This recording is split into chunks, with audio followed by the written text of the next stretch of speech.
So I was reading this book called Good Strategy, Bad Strategy by Richard Rumelt, and there's something interesting that I read in chapter 4 that I want to share with you all. So Rumelt says that, how it's often said that the real reason behind the success of many huge companies and brands like Ford, Apple, is that their founder's vision was extremely well understood and shared throughout the organization. Except that it's a distortion of reality, as Rumelt explains. Apple, for example, did not really have a unique vision to begin with, right?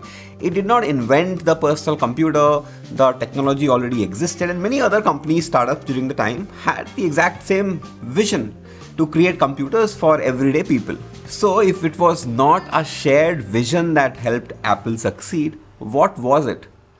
Rumelt explains that there were very specific things, like for example, one of the main reasons Apple could achieve what others could not, in spite of having very well understood visions, was because Steve Wozniak was able to figure out how to trick the Motorola processor into directly driving video and a floppy disk using straight output from the CPU, instead of building expensive controllers that others were trying to do. Similarly, Ford's vision of car for every man was hardly unique, and it's quite likely that his assembly line workers in the factory really didn't even care about it. Once again, the reason Ford was able to make it work compared to many others who could not or struggled was because he had specific strategies that he could execute, better strategies for procuring materials, industrial engineering, and even for promotion.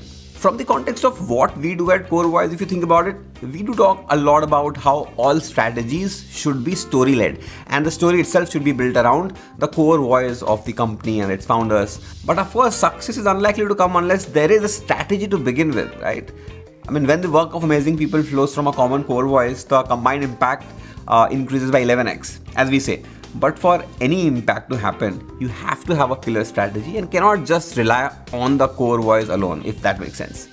Anyway, so as of recording this video, I have only read 4 chapters from this book, but I must say I have liked it so far. Hope this was useful, and see you soon. Keep learning, keep growing, and follow your core voice.